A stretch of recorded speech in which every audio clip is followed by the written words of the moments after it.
Fala, filhotes, estão vivos? No vídeo de agora nós vamos falar um pouquinho sobre a relação entre o passado e o presente, sobre o problema da concentração de terra no nosso país. E é isso aí. Agora vamos refletir sobre um problema do presente e, com base nesse exemplo, entender como os historiadores podem investigar o passado em busca de respostas para questões da atualidade. Hoje podemos encontrar em jornais, revistas, na televisão e em portais de notícias na internet informações sobre os conflitos envolvendo a posse de terra no Brasil. Assim, a chamada questão fundiária, e fundiário, de modo geral, está relacionado ao agrário, relativo à terra, se relaciona com um dos grandes problemas da sociedade brasileira contemporânea, a concentração de terras nas mãos de poucas pessoas. Partindo dessa problematização, os historiadores podem investigar as origens da atual concentração de terra no Brasil, uma das maiores concentrações do mundo, né, e dos conflitos pela posse de terra ao longo do tempo na história do nosso país. Também podem pesquisar e estudar os diversos movimentos sociais envolvidos nessa questão, os resultados das ações e reações desencadeadas durante o processo de luta pela melhora das condições de vida no campo. Enfim, com base em suas pesquisas, os historiadores podem entender as origens da desigualdade social no campo e até mesmo contribuir com ideias para o combate a esse problema. Seguindo esse caminho, é possível estabelecer uma relação ativa entre o passado e o presente. Ao mesmo tempo, estudos desse tipo contribuem para que se desfaça a imagem de uma história considerada empoeirada e distante do cotidiano atual. É bom que a direita fala muito sobre essa questão, e sabe, o direito à propriedade é quase que um direito absoluto dentro do liberalismo econômico da direita e dentro até também da visão conservadora. Mas ambos, né, são extremamente críticos em relação ao Estado, mas essa concentração fundiária ela só foi possível graças ao Estado, à atuação do Estado. Primeiro, da metrópole, que tinha a posse do território e concedia esse território através, primeiro, das capitanias, depois das sesmarias. Então, o território, a terra sempre era deles, eles só cediam temporariamente para que as pessoas produzissem ali e fizessem riqueza através daquilo, né, colonizassem, povoassem e tornasse produtivo aquela região. E depois, com o fim das sesmarias, né, com a Lei de Terra de 1850, o acesso à terra também foi dificultado para que tanto europeus quanto os escravos não pudessem ou tivessem acesso à terra. Então isso fez com que a terra fosse concentrada e as famílias vêm sucessivamente passando de pai para filho, né, de geração para geração, essa herança de concentração fundiária. Então foi o Estado, não foi o livre empreendimento, o livre mercado quem fez com que essa propriedade da terra no país fosse da maneira como é hoje. E aí eu não sei como se resolve esse problema, se é através da atuação do Estado, se é através do livre mercado. Eu sei que o Estado, nós temos uma bancada rural, a bancada ruralista que é muito forte, ela volta e meia faz com que o Estado atue em benefício dela, defendendo os seus interesses, o que ela considera como direito dela.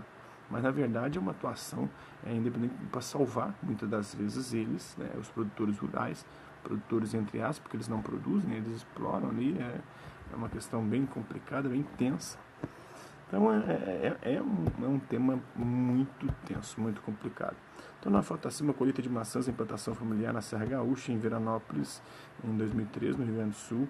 Cortador de cana-de-açúcar em Canavial, na região de Campos dos Goitacás, no Rio de Janeiro, foto de 2014.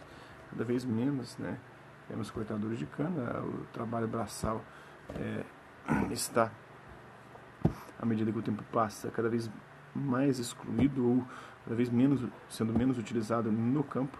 Colheita mecanizada de soja na região de Chapadão do Sul, no Mato Grosso do Sul, foto 2014. Uma outra foto aqui, passeada do movimento dos trabalhadores rurais sem terra, que é o movimento dos operários, né, ou da população que quer um pedaço de terra para poder produzir, para poder sobreviver, subsistir. E tem a outra aqui, né? Aqui eles estão de fora do Congresso, e dentro do Congresso tem a bancada ruralista que defende os interesses, tanto do Estado, muitas das vezes, socorrer esses ruralistas, o Estado acabar fazendo muitas leis que os beneficiam, ou fazendo leis que impeçam com que a livre concorrência aconteça e eles assim não percam os seus privilégios, as suas regalias. Então, pela reforma agrária da Esplanada dos Ministérios em Brasília, em 2013, o movimento reivindica uma reorganização da estrutura fundiária no Brasil, ou seja, uma redistribuição de suas propriedades rurais, como forma de proporcionar o seu uso social. Em 2009, o Instituto Brasileiro de Geografia e Estatística, o IBGE, divulgou os resultados do censo agropecuário com dados recolhidos em 2006 e 2007 em todas as propriedades rurais do Brasil. Um dos primeiros dados apresentados pelo censo faz uma relação entre o número de estabelecimentos da agricultura familiar e o tamanho do território que eles ocupam. Vamos ver, né? 84,4% dos estabelecimentos rurais correspondem aos estabelecimentos da agricultura familiar e ocupam apenas 24,3% do território do campo, da terra no campo. Outros 15,6% dos estabelecimentos representam a agricultura não familiar, ligada em geral ao agronegócio, a bancada ruralista, que por sua vez fica com 75,7% das áreas ocupadas. E aí eles têm subsídios, eles têm um monte de privilégio e de regalia, de financiamento da sua produção, de socorro quando fica endividado, de leis que protegem suas terras, muitas vezes leis que concedem terras para eles, terras que muitas vezes são invadidas, terras que avançam, por exemplo, sobre a Amazônia, sobre regiões que não são normalmente autorizadas à exploração, né?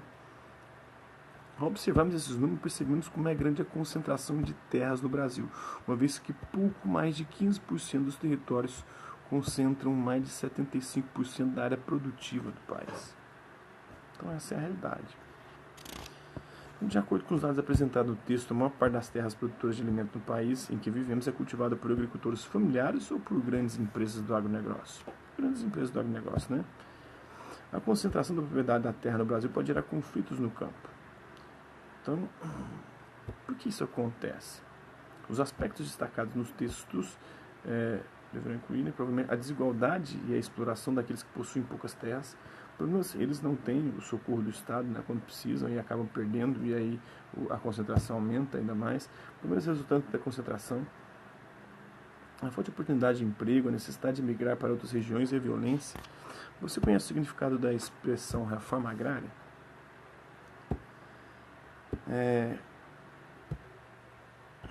Qual que é a definição, o conceito, né? A reforma agrária é o conjunto de medidas para realizar a distribuição da terra, garantindo a justiça social, o desenvolvimento rural sustentável e o aumento da produção. Quando não, muitas vezes, né, a terra é improdutiva. Os caras não produzem nada na terra, tá lá só para especulação. Então é foda. Esse é o problema da concentração de terra no nosso país. Espero que vocês tenham gostado do vídeo. Quem curtiu, dá um like, quem não curtiu, dá um dislike. Quem se interessar pelo conteúdo do canal, é só se inscrever, ativar o sininho e aguardar os próximos vídeos e as próximas notificações. Deixe também seus comentários, dizendo o que você tem achado dos vídeos, sugestões de temas e assuntos para serem abordados em vídeos posteriores. Colabora com o nosso canal, compartilhe esse vídeo e ajude ele a chegar ao maior número de pessoas possíveis. Eu quero aqui agradecer aos inscritos, já são mais de 300, agradecer também àqueles que eventualmente passam pelo canal por conta de um conteúdo ou outro, e àqueles que compartilham nossos vídeos no nosso próprio canal, na sua plataforma ou em outras redes sociais. É isso aí, hasta lá vista, babies, e até a próxima.